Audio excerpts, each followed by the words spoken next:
Assalamualaikum warahmatullahi wabarakatuh. Waalaikumsalam.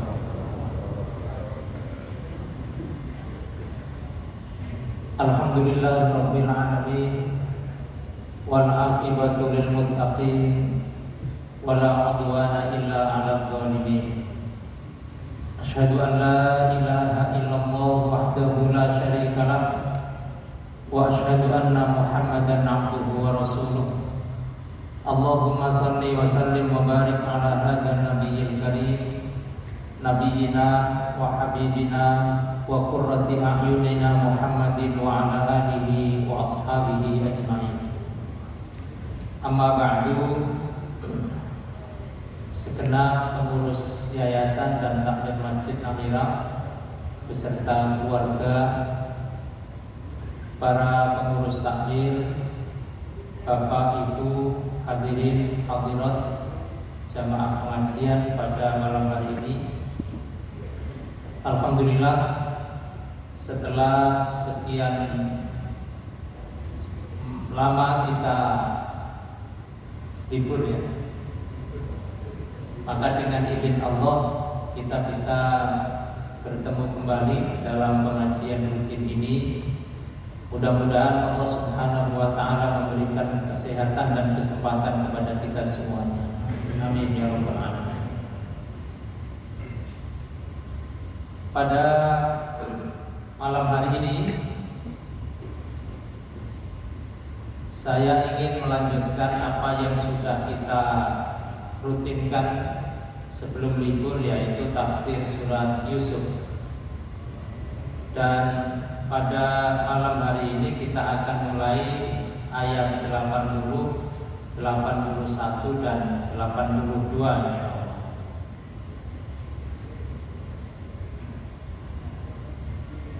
Sekedar untuk mereview ingatan kita bahwa Allah Subhanahu wa taala menyebut surat Yusuf ini sebagai ahsanal qasas. Nahnu naqussu 'alaika ahsanal qasas. Allah mengatakan bahwa surat Yusuf itu adalah sebaik-baik kisah. Meskipun di dalam Al-Quran itu 2/3-nya menurut Ibnu Katsir isinya adalah kisah, dan 2/3 itu sangat banyak kisah-kisah di dalamnya. Bahkan ada satu kisah yang sampai diulang 21 episode di beberapa surat yang berbeda, yaitu kisahnya Bani Israel. Tetapi Allah Subhanahu wa taala menyebut dari sekian banyak kisah di dalam Al-Quran itu, kisah dalam surat Yusuf inilah kisah yang terbaik. Yang mengatakan itu Allah sendiri, yaitu dengan kalimat ahsanal qasas, sebaik-baik kisah. Lalu banyak ahli tafsir yang kemudian menjelaskan apa rahasianya, apa kandungan surat Yusuf itu sehingga Allah Subhanahu wa taala mengatakan sebaik-baik kisah. Ada yang mengatakan bahwa pemeran utama di dalam surat Yusuf ini, di dalam kisah Yusuf ini adalah orang terbaik. Siapakah dia? Yang tidak lain adalah Yusuf. Karena Yusuf itu orang baik, bin orang baik, bin orang baik, bin orang baik. Dan dalam silsilah kenabian tidak ada yang 4 keturunan itu semuanya nabi selain Yusuf. Yusuf nabi, bapaknya Yusuf itu Yakub juga nabi, bapaknya Yakub itu Ishak nabi, bapaknya Ishak itu adalah Ibrahim juga nabi. Saleh bin Saleh bin Saleh bin Saleh. Ada yang mengatakan karena inilah maka kisah Yusuf itu disebut ahsanal qasas. Ada juga yang mengatakan surat Yusuf disebut dengan ahsanal qasas karena cerita atau tema-tema yang ada di dalam surat Yusuf itu luas. Ada cerita tentang manusia, ada cerita tentang jin, ada pembahasan tentang malaikat, ada pembahasan tentang binatang, ada pembahasan tentang tanaman. Semuanya ada di situ. Lalu dari sudut lain ada bicara tentang politik kekuasaan, bicara tentang ekonomi Nabi Yusuf, ekonomi kerakyatan, bicara tentang pendidikan, bicara tentang rumah tangga, bicara tentang persaudaraan, bicara tentang kehidupan kematian, lengkap pokoknya isinya dari semua sudut. Ada yang mengatakan itu karena isinya yang sangat lengkap, itulah maka Allah mengatakan ahsanal qasas. Ada juga ahli tafsir yang mengatakan disebut ahsanal qasas karena kisah semua yang ada di dalam surat Yusuf itu berakhir dengan bahagia, happy ending. Ayahnya yang sedih kehilangan Yusuf sama Bunyamin sampai buta, akhirnya ketemu bahagia. Saudara-saudaranya yang awalnya itu menjahati Yusuf, melemparkan Yusuf ke dalam sumur yang akibatnya Yusuf menderita berpuluh-puluh tahun, akhirnya apa? Ketemu dan dimaafkan. Semuanya happy ending. Sampai pada kisahnya Zulaikha, happy ending. Begitu seterusnya. Nah, ini pendapat dan ungkapan dari para ahli tafsir. Kenapa tidak kisahnya Ibrahim? Kenapa tidak kisahnya Bani Israel yang diulang 21 kali di dalam Al-Quran? Tapi kenapa surat Yusuf disebut dengan ahsanal qasas? Karena itu semuanya yang disebutkan oleh para ulama. Baik, itu sekedar mereview. Sekarang kita masuk ke ayat 80 dan 81, 82. A'udzu billahi minasyaitonir rajim. Falamma stai'asu minhu khalasu najiyah. Saya terjemahkan bebas saja. Bebas bukan kok sakar PDW, bukan, artinya tidak terkait dengan mufradatnya satu persatu. Ketika mereka saudara-saudaranya Yusuf itu sudah putus asa karena Yusuf tidak bisa dilobi, tidak bisa diajak damai, yang telah menyekap Bunyamin karena diduga dengan rekayasa saat itu dialah yang dituduh mencuri wadah untuk takaran gandum itu milik raja. Qala kabiruhum, saudara mereka yang paling gede itu mengatakan, alam ta'lam anna abakum qad akhadha 'alaikum mawthiqan minallah. Tidakkah kalian tahu bahwa Bapak waktu kita pergi itu kan sudah mengambil sumpah kita, mengambil janji setia kita, menjaga Bunyamin, karena Bapak khawatir Bunyamin hilang seperti dulu Yusuf hilang. Wa min qablu ma farrattum fi Yusuf falan abrahal arda hatta ya'dzana li abi aw yahkumallahu li wa huwa khairul hakimin. Maka kalian silahkan pulang, saya tidak. Saya tidak akan meninggalkan Mesir kecuali kalau ayah mengizinkan aku pulang. Aku akan bertahan di sini sampai ada keputusan.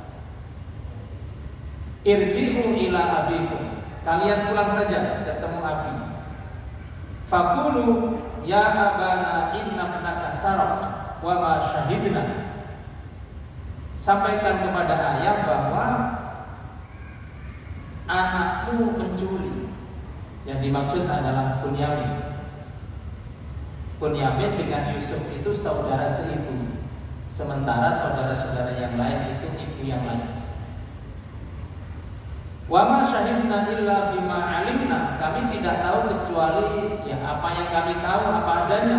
Wa ma kunna lil ghaibi hafidin, untuk hal-hal yang gaib kami tidak tahu. Was'alil qaryatan lati kunna fiha, tanyakan kepada negeri Mesir yang kita sempat tinggal di sana. Wal 'ira allati aqbalna fiha, dan rombongan yang baru ke Mesir ini bersama kami. Wa inna lasadiqun, sesungguhnya kami adalah orang-orang yang jujur.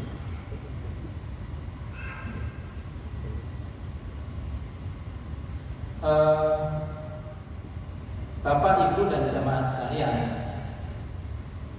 persoalan yang sering muncul di dalam diri kita dan masyarakat adalah persoalan orang itu sulit mengaku salah. Ini persoalan akhlak. Ini persoalan terkait dengan perilaku. Ada sikap orang itu yang enggan, malu, bahkan tidak mau mengakui kesalahan. Karena tidak mau mengakui salah, maka tidak mau juga minta maaf.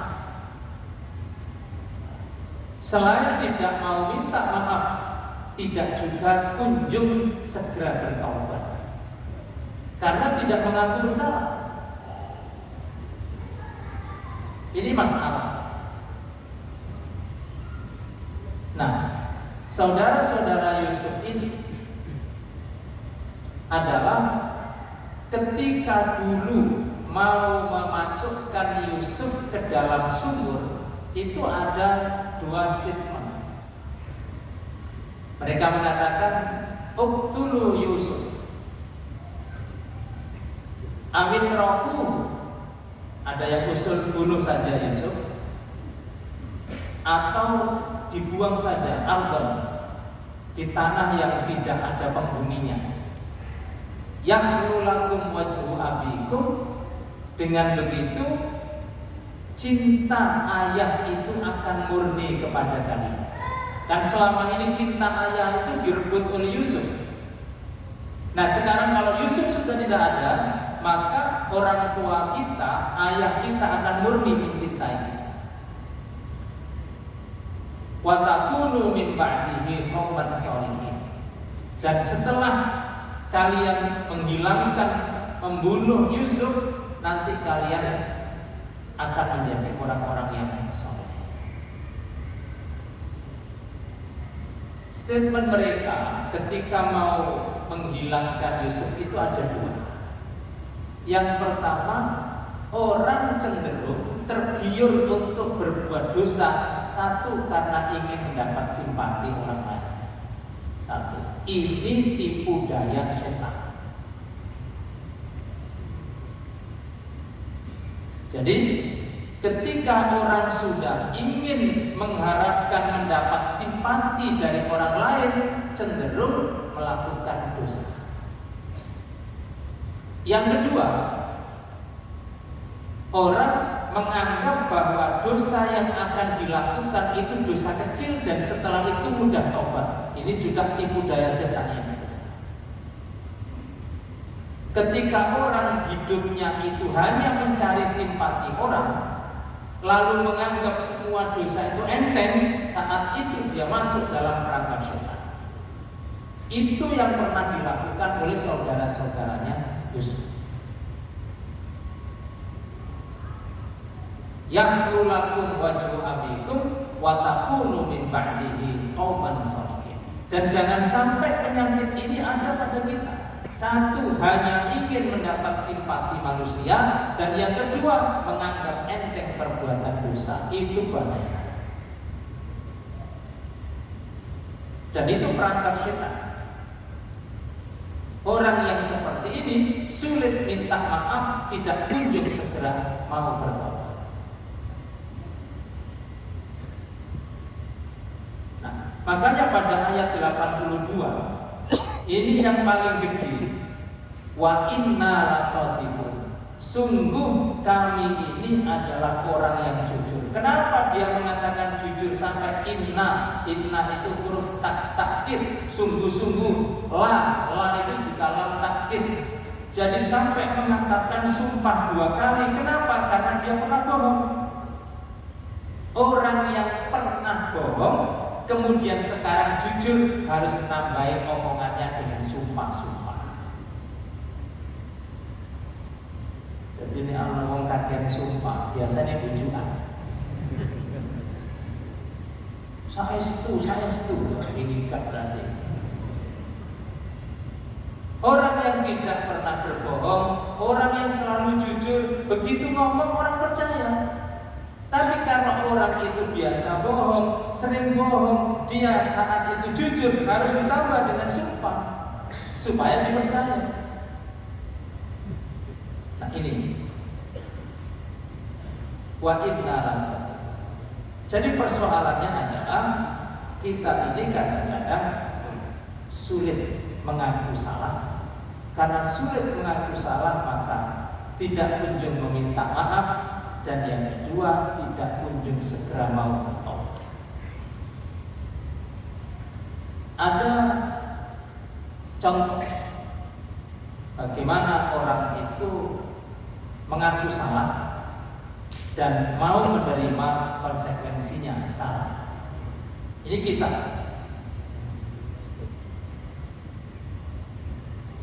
Abu Hurairah radhiyallahu anhu pernah cerita, "Ata rajulun minal muslimina Rasulullah sallallahu alaihi wasallam wa huwa fil masjid fanadahu faqala ya Rasulullah inni zanaitu." Ada seorang sahabat namanya Ma'is bin Malik radhiyallahu anhu, ahli surga. Sebelum ada yang menilai ini macam-macam, saya katakan ahli surga, sahabat. Ma'is datang kepada Rasulullah waktu Rasulullah sedang duduk bersama sahabat di masjid, dan dia mengatakan, "Ya Rasulullah, inni zanaitu." Ya Rasul, saya melakukan zina. Saya telah berbuat zina. Saya katakan ini ahli surga. Apakah masih ada orang seperti ini? Melakukan dosa sebesar zina, kemudian datang melaporkan dirinya. Ketika Nabi dilapori begitu, fa'a'radu anhu, Nabi melengos dan digubris. Fatana hatil qa'a wajhihi faqala lahu. Begitu Nabi melengos ke arah yang lain, Ma'is mengulangi, "Ya Rasulullah, inni zanaitu." Ya Rasul, saya baru saja melakukan zina 2 kali. Fa'aradu anhu hatta sana dzalika alaihi arba'a marrat. Sampai Nabi itu berpaling ke 4 arah, dia selalu ngejar, dan setiap kali berhadapan dengan Nabi, "Ya Rasulullah, inni zanaitu." Ya Rasul, saya benar-benar telah melakukan zina.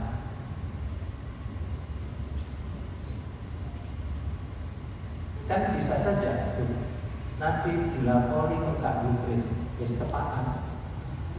Dan bisa jadi begitu. Kalau di dalam hatinya, di dalam dirinya tidak ada keinginan untuk mengaku salah, ingin membersihkan dari dosa besar itu, bisa saja. Falamma syahida ala nafsi arba'a syahadat, ketika sudah bersumpah benar-benar mengaku melakukan zina, dan itu sudah 4 kali, Rasulullah memanggilnya. Baru dicek. Apa kata Nabi? Abika junub. Kaniki rada gendeng. Abika junub. Bocor tak kaniki. Artinya ngomong begitu diulang-ulang itu wajar kan? Artinya orang itu harus menjaga lisan. Ini kaidah utamanya, jaga lisan. Kalau ada orang ngomong tidak bagus, kok diulang-ulang, peluangnya apa? Majnun.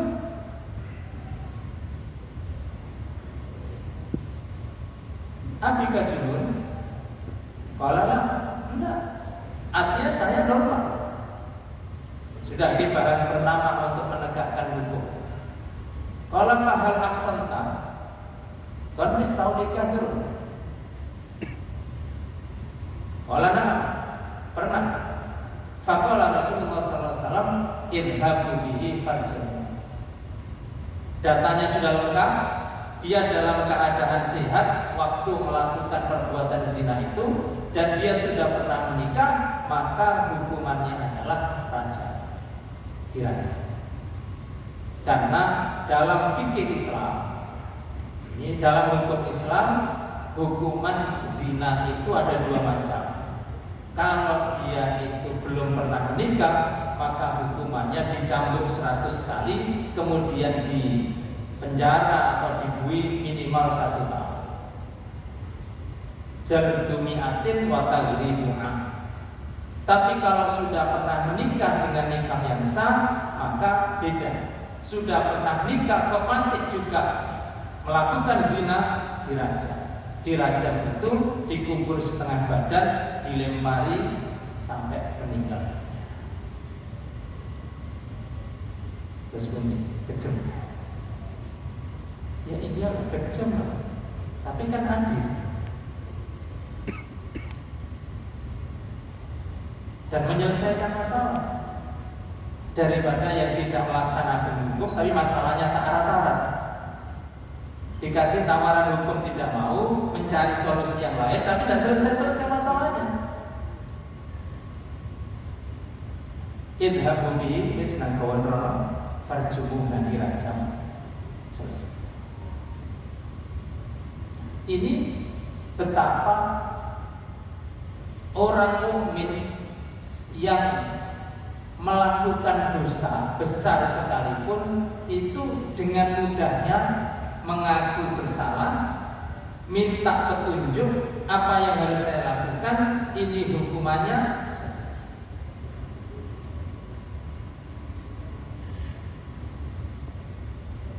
Dan ini persoalan kita bersama. Ada kasus lain.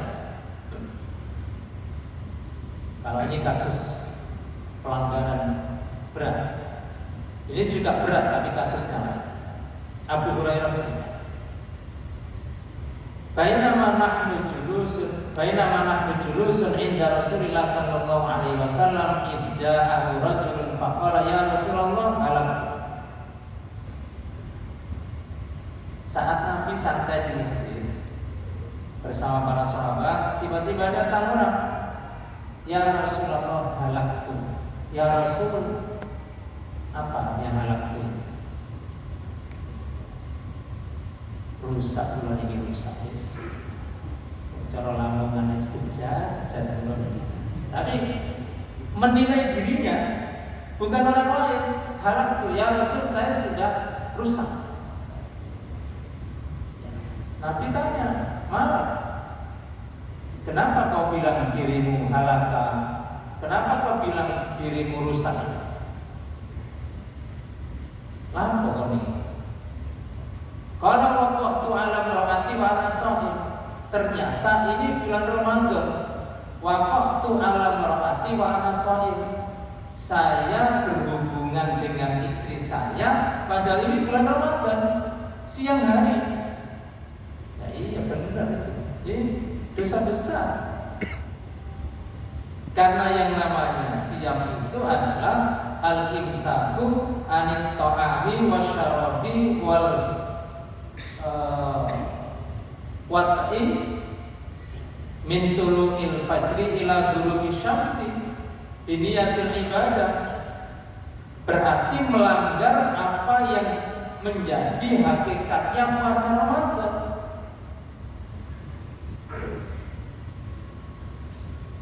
Jangan sampai ada yang ngalami gitu ya. Kita ikut tekan.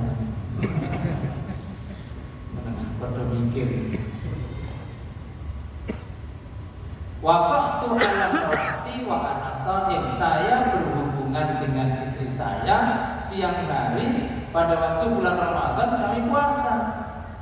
Nah, yang ini kan masalahnya yang melakukan itu sudah tahu kalau itu keliru.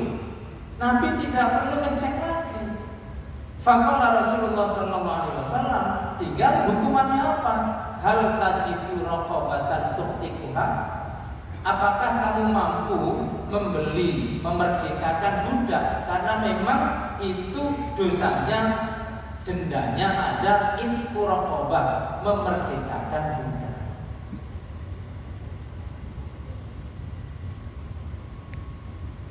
Memerdekakan budak itu ya, kalau punya budak dimerdekakan, kalau tidak punya beli. Budak itu zaman Nabi harganya normal senilai 200 ekor unta. Itu nih.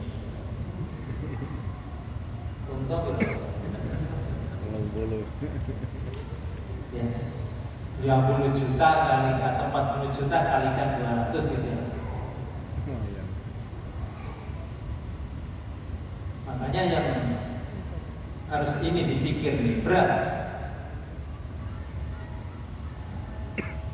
Apa kata orang ini? Kalau lah, ya saya tidak mampu. Nampaknya ini orang miskin. Seperti miskin melanggar.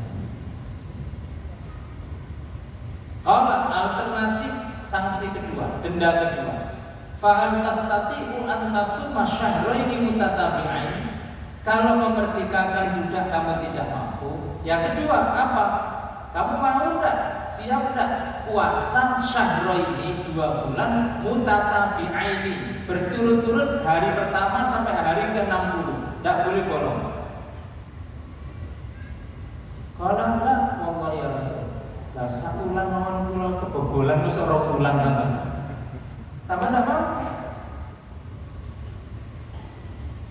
Syahraini mutatabi'ain. Mutatabi'ain itu artinya antara hari kemarin, hari ini dan hari esok tidak boleh bolong sampai selesai 2 bulan. Tidak kuat juga. Alternatif hukuman ketiga, kalau hal tajidu it'ama sittina miskinan. Kalau begitu alternatif ketiga, kamu infak sedekah cukup untuk 60 orang miskin. Sanggup enggak? Kalau lah ya Rasulullah, dan sanggup juga. Memerdekakan budak tidak sanggup, puasa 2 bulan tidak sanggup, dan yang ketiga sedekah untuk memberi makan 60 orang miskin tidak mampu. Tapi kan sebagai orang yang merasa bersalah, kepingin saya bagaimana membersihkan kesalahan saya ini bagaimana? Itu tidak suruh. Sejenak kemudian Rasulullah diam. Lalu tiba-tiba saat itu juga ada orang datang menitipkan kurma sedekah. Titip kepada Nabi. Begitu kurma sudah diterima Nabi, beliau tanya, "Aina sa'il hanifah? Khudh hadha tamar fatasaddaq bihi." Mana tadi orang yang ada masalah tadi? Begitu orangnya datang, kemudian wis kurma ini nabis kawin sedekah. Dibantu, disubsidi oleh Rasulullah SAW. Kurma itu diterima, kemudian keliling kota Madinah karena perintahnya diinfakkan kepada, disedekahkan kepada 60 orang miskin. Dia keliling mencari orang yang lebih miskin daripada dia itu, tidak ketemu, sampai datang kepada Nabi lagi, kurmanya masih utuh. Ya Rasul, saya sudah keliling kota Madinah dan tidak menemukan orang yang lebih miskin daripada kami. Jadi saya bawa ke sini lagi. Kata Nabi, Fadhika Rasulullah SAW. Saat itu Nabi tertawa. Hatta badat anyabu, sampai gigi serinya itu, gigi sampingnya itu kelihatan. Artinya Nabi ketawanya serius. Itu paling serius ketawanya Nabi. Tidak sampai mangap-mangap kakak itu tidak sampai. Itu bukan ketawanya Nabi. Kata Nabi, ya wis atim hu ahlak, wis gobon muli nang pangan sabujur. Wis melanggar oleh bonus bisa. Tetapi yang harus kita tiru dari orang ini adalah bahwa keinginannya setelah berbuat dosa itu selalu datang kepadanya, dan bagaimana supaya saya ini terlepas, terbebas dari dosa ini, dari kesalahan ini, apa yang harus saya lakukan, itu yang penting. Itu sangat penting, dan itu tidak semua kita bisa supaya lengkap. Saya tambahin dengan cerita lagi. Ini pernah saya sampaikan. Uqbah bin Harith tazawwaja ibnatan li Abiha bin Aziz. Uqbah bin Harith, sahabat. Semuanya ini sahabat Nabi surga. Menikah dengan seorang perempuan. Begitu menikah, Uqbah ini menikah, hidup berumah tangga, tidak diterangkan apakah sepekan 2 pekan, sebulan 2 bulan, apakah setahun 2 tahun. Tiba-tiba fa'atat bi imra'atun faqalat qad ardaqtu Uqbah wallati tazawwaj. Ini Uqbah begitu berumah tangga dengan istrinya, tiba-tiba ada seorang ibu datang, dan ibu itu mengatakan qad ardaqtu Uqbah wallati tazawwaj. Iya, aku tahu nyusoni kon Uqbah, aku yang tahu nyusoni bojomu. Ini kan musibah. Berarti kalau benar apa yang dikatakan ibu itu, ini tidak sah nikahnya, karena nikahul maharim, nikah dengan mahram. Karena Uqbah dan istrinya pernah disusui oleh satu orang ibu, saudara rontok. Nah, terus begini. Faqala laha Uqbah, ma'alam annaki ardaqtini wala akhqartini. Saya tidak tahu, dan saya tidak mendapat informasi sama sekali. Jadi saya dan istri saya tidak ada informasi sama sekali bahwa saya pernah disusui, dia pernah disusui oleh ibu yang sama. Satu. Yang kedua, Uqbah tidak cukup. Enggak oleh apa-apa. Nah begitu. Kan banyak orang begitu. Makfu balik di 10 oleh Allah karu. Tidak begitu. Fa'arsala ila ali abiha bin yas'aluhum faqalu. Uqbah ini kemudian mendatangi keluarga mertuanya, menanyakan, benar tak informasi yang dibawa oleh seorang ibu bahwa saya dan istri saya pernah disusui oleh dia, benar tak? Apa kata keluarga istrinya?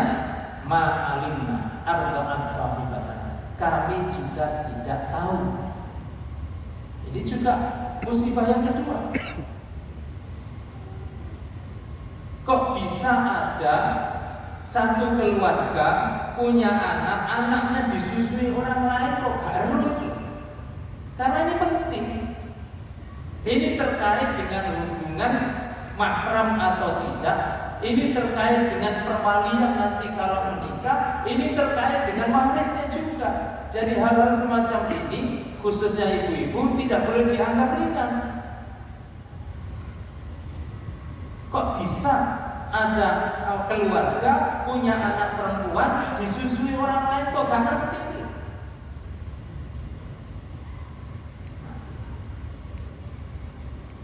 Kurang puas.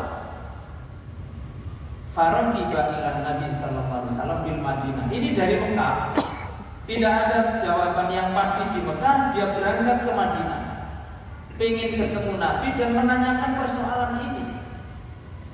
Faqala Rasulullah sallallahu alaihi wasallam kaifa wa qila. Begitu ketemu Nabi, semua sudah disampaikan. Jawaban Nabi singkat. Kaifa Nabi mana? Waqad qila, semua sudah disampaikan. Apa laporan?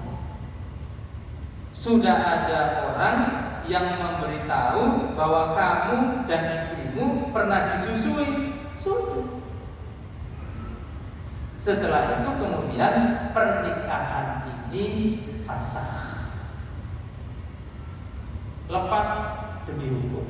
Bukan talak, bukan khulu, bukan talak, bukan laki-laki menjatuhkan talaknya, bukan khulu, istri menuntut dicerai, tapi ini fasakh, batal secara hukum. Memang sejak awal nikahnya tidak sah. Fafarokoha, Nabi kemudian memisahkan kedua orang itu, wanakahat zaujan ghairah, masing-masing menikah dengan suami atau istri yang sah, kemudian selesai. Pelajaran dari hadis ini, Bapak Ibu sekalian, pertama, ibu tadi, ibu yang datang memberitahu Uqbah bin Harith dan istrinya bahwa dia pernah menyusui. Apa pelajarannya? Bahwa ketika dia mendapat kabar bahwa Uqbah menikah dengan istrinya, dengan si fulanah itu, lalu dia merasa dulu pernah menyusui, dia langsung berangkat menemui Uqbah dan menyampaikan informasi tanpa menunda begitu infonya didapat. Tidak perlu dia menunda. Kapopo wis kandung dah. Kapopo cek rada suwe didik kuwi rada suwe tak kandhangane ndak boleh. Pelajaran yang kedua dari sini adalah begitu mendapat informasi yang jelas Uqbah bahwa istrinya itu masih mahram dan nikahnya tidak sah, ya bisa. Dan tidak mudah orang melakukan itu. Meskipun dia sudah cinta luar biasa karena suami istri, tapi bahwa secara hukum tidak sah, ya sudah selesai. Dan tidak semua orang bisa begitu. Tidak semua orang bisa begitu. Dan ini pelajaran penting bagi kita semuanya, keluarga, terutama ibu-ibu. Kalau misalnya seorang ibu menyusui anaknya dulur atau menyusui anaknya tonggo, ibu laporan, bilang anakku mau tak susoni, beli-beli tak foto barang begini, di-share. Jelas. Misalnya saya sering membuat contoh, saudara perempuan fulanah dan fulanah, adik dan bakyunya masing-masing punya bayi. Kemudian yang adiknya mau ke pasar, ini contoh sederhana saja, mau ke pasar, anaknya dititipkan mbaknya, yuk aku titip anak, ditinggal nang pasar. Terus gue turun kamar, anaknya tidur karena nang pasarnya gak teko-teko, mbok tuku opo ae. Nangis anaknya, karena nangis Mbak Yunya tadi dia sakno disusoni. Nah, begitu adiknya yang dari pasar itu datang, Mbak Yunya wajib lapor. Anakmu mau turu terus nangis tak susoni. Harus lapor. Kenapa?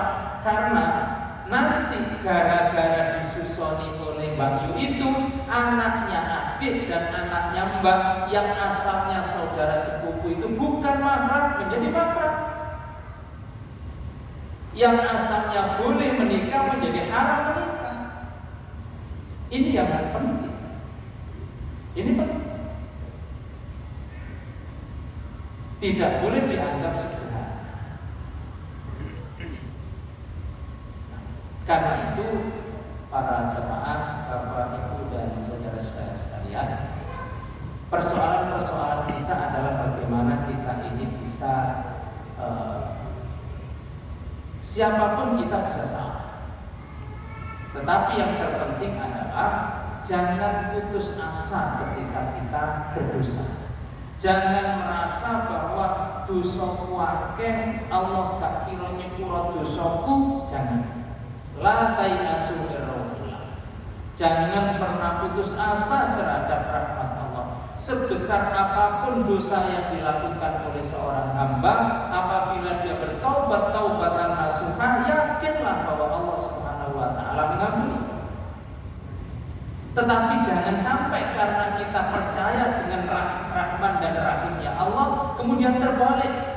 Allah yang mau nyepuro, Allah mau ngerti, masih melakukan ini di sepuro, itu juga tidak boleh. Bainal khaufi wal raja, kita berdoa kepada Allah itu antara takut, khawatir, dan juga sangat berharap kepada Allah Subhanahu wa taala. Jadi Bapak Ibu dan saudara-saudara sekalian, pelajaran dari ayat 80, 81, 82 surat Yusuf ini adalah bagaimana kita ini harus menjadi orang yang mudah respect, merasa kepekaan terhadap dosa dan salah kita. Kemudian setelah itu kita minta maaf kepada orang lain kalau memang salahnya terkait dengan orang lain, tetapi yang lebih penting adalah bertobat kepada Allah Subhanahu wa taala. Amin. Demikian yang bisa saya sampaikan. Mudah-mudahan bermanfaat. Kurang lebihnya mohon dimaafkan. Aku qouli hadza wa astagfirullah. Wassalamualaikum warahmatullahi wabarakatuh.